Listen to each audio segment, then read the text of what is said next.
Introduction, pero tatawagin na natin. Ayun na. Of course, ito. Ating susunod na tagapagsalita, walang iba kundi si Attorney Luke Espiritu.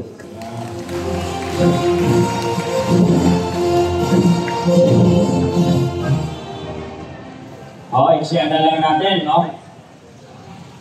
Nasabi naman ang lahat, pero gusto ko lang i-highlight kung gaano talaga kawalang nohin at walang rason na ibinigay ang tinatawag nilang operation at management kay Ramon Ang sa isang serbisyo na gobyerno nagpapatakbo sa NAIA. Ang NAIA ay mag-aari pa rin ng gobyerno. Ang lahat ng mga pasilidad sa NAIA, sinong nagbayad? Saan galing ang pinagastos ng gobyerno? Tayo! Pag inutang ng gobyerno para gawing airport, gawing runway, para gumawasan ng mga pasilidad dyan, pag inutang ng gobyerno, sino magbabayad? Tayo! Tayo rin naman ang binubuwisan, di ba? Tayo yung binubuwisan, nagbabayad kayo dyan, VAT, excise tax, every time na bumibili kayo ng mga kailangan. So, sinong namuhunan sa NAIA? Tingnan mo to, ha? Tayo ang namuhunan sa NAIA. Pinaka-operate ng gobyerno. Mini-maintain ng gobyerno, ino-operate ng gobyerno, mula sa ating pera ang pag-ooperate ng NAIA. Ngayon, dun sa pag-ooperate ng gobyerno, naniningil sila sa mga renta, halimbawa ng mga food establishment dyan, sa Jollibee, sa KFC. Diba? Tayo namuhunan, meron ngayong nagrenta ang KFC at Jollibee. Yung kita nun, saan dapat gagamitin? Saan? Para rin sa atin. Tayo namuhunan sa pasilidad, naglagay ng negosyo sa pasilidad, na tayong namuhunan, ang kita nun ay dapat kanino mapunta? Atin, sa pamamagitan ng iba't ibang mga serbisyo, pwede nyo gamitin para pagandahin ang airport. Ngayon, ang nangyari, hindi maganda ang pagpapatakbo sa NAIA. Naging worst airport in the world. Pinakamasahol na airport sa buong mundo. Mahaba ang pila. Sino namang nakapila sa inyo sa NAIA? O kayo? Maganda bang pumila sa NAIA? Hindi. Ang daming babayarin. Bago ka makaalis sa abroad, hindi ka makalabas kapag walang travel tax. Diba? Papabayarin ka muna doon sa dulo. Kukuha ka ng babayarin sa dulo, babayaran mo sa kabilang dulo. Napaka-inconveniente. Worst airport in the world. Nakapag-isip ang gobyerno. Sabi ng gobyerno, para maging maganda ang NAIA, simple lang kanyang utak. Ang utak na talaga, maliit na utak eh. Para daw ma-rehabilitate ang NAIA, hindi niya gagamitin. Ang pinagkakakitaan ng NAIA, na tayo namuhunan, na marami rin naman pinagkakakitaan ng NAIA, sa mga renta dyan, sa mga sisingilin sa mga airlines, sa PAL, sa lahat ng airlines na nandyan, hindi niya gagamitin para pagandahin ng airport, para pagandahin ng pasilidad, at para pagandahin ng operation. Ang sabi niya, ang gawin natin, ibigay natin ang operasyon at management sa isang negosyante. Para ano? Para pagkakitaan niya ang NAIA. Para makapag-isip siya, makapag-isipan niya kapag pinagkakakitaan niya ang NAIA, ayusin niya ang airport. Ang talino ba o hindi? Matalino ba o bobo? Bobo niya? Pinapasok na ngayon si Ramon Ang. Ang sabi niya Ramon Ang, okay ka, papasok ako. Akong bahala, papagandahin ko yung airport. Pero teka, sabi niya Ramon Ang, siguradong maraming magre-reklamo. Kasi pera ng taong bayan ang paggawa ng airport na yan, maraming magre-reklamo. Siyempre, pag pumasok ako, tatakasan ko ng sigil, di ba? Atasan ko na siya, ano ko naman, hindi naman ako papasok dyan nang hindi ako kumita. Sabi niya naman ako. Gamit ang pasilidad na tayo ang nag-invest ha. Para ako makapasok, para natin ma-advertise na okay ang aking pagpasok, alam niyo ginawa niya? Kumausap siya ng mga media, mausap siya ng mga newspaper, at nagpakalat siya ng chismis. Fake news. Bigla na lang, kumalat ang chismis na sa NAIA daw ang taming surat. Imagine mo mga news network, ang nire-report surot sa NAIA.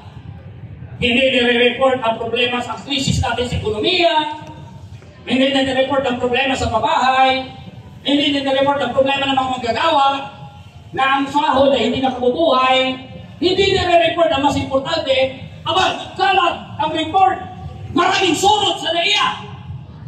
Binayaran din naman ng mga reporter. Kala, PR job. Hindi ba na kontento na pinagpakalat na maraming surot sa NAIA, kumuha ng daga, iniligay sa kisame, pinidsuhan, nireport nila lahat, ang daming daga sa NAIA. Sino nakakita ng daga na yan? Nakita nyo ba? I-search nyo. Alam nyo yung daga? Nilagay dun sa kisame, alam nyo yung reaction niya? Hindi niya alam kung nasaan na siya. Nalilito siya, saan ba ako? Kanina, nasa important lang ako. Ba't nandito ako ngayon? Halatang halata na hindi talaga galing sa NAIA ang daga. Pinuli, nilagay sa kisame, pinuli ko yung daga. Hindi niya alam kung saan siya susuot. Kinaganahan at sinabi maraming daga sa airport. Pagkatapos ng pagharap ng surot, pagkatapos ng pagharap ng daga, ay dahil pasok na si Rawanan. Pumirma na ng kontrata sa gobyerno. Siya na magti-take over sa NAIA. Sa promise, pagkakakitaan niya ang NAIA, para daw pagandahin ang airport, noong Mayo ng 2025, anong nangyari? Isang taon na siya dyan. Alam niyo ba ang nangyari? Meron isang sasakyan. Medyo nawala ng brake. Meron mga bollards. Alam niyo mga bollards, yung dapat ang haharang sa mga sasakyan. Kapag sila ay nawala ng brake, pumasok doon sa terminal, dapat ang purpose ng bollard, maharangan yung sasakyan. Di ba? Pagkakasado sa sasakyan ang bollard, parang akala mo domino eh. Hindi naharangan yung sasakyan, patay. Dalawa. 4 na sugatan. Nasaan ang rehabilitation? Akala ko ba i-modernize yung airport? Bulok pa rin. Hanggang ngayon, worst airport in the world. Hindi na rin i-rehabilitate ang airport, samantalang ang unang pinagkakabalahan ay itaas natin ang singil. Tataas ang singil sa mga renta. Pag tumaas ang singil sa mga Jollibee, KFC, Shakey's, anong nangyayari? Sino papasan? Tayo, pag pumunta ka ngayon sa airport, ang taas ng pagkain. Dahil, bakit? Binabayaran natin ang kita ni Ramonan. Sa bawat taas ng pagkain, presyo ng pagkain, ano yun? Para kumubra si Ramonan. Tataas ang Terminal B. Kapag tumaas ang Terminal B, pag pinasok sa presyo ng ticket, ano mangyayari sa ticket? Magmamahal ang ticket. Bakit nagmahal? Bakit? Kasi kailangan natin bigyan ng kita si Ramonan.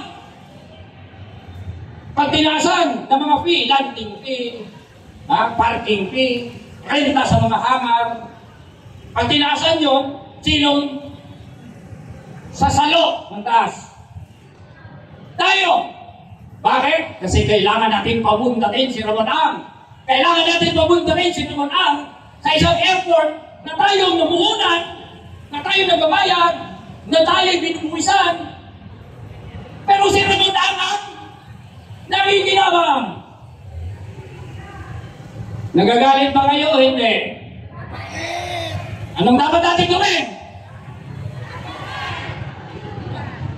At ang ganyang kwento, hindi lang sa NAIA. Ganyan ang nangyari dati pa sa prime water, di ba, Bilyar? Sino dito ang bumibili ng tubig kay prime water? Ganyan din ang kwento ng prime water. Ganyan din ang kwento ng Cavitex. Pina-privatize. Ganyan din ang kwento ng Sambong Airport pa na ipaprivatize. Tuloy-tuloy ang privatization na yan. Na kapag hindi natin tindigan at talagang sabihin katangahan niya, walang ibang pwedeng sabihin kung katangahan.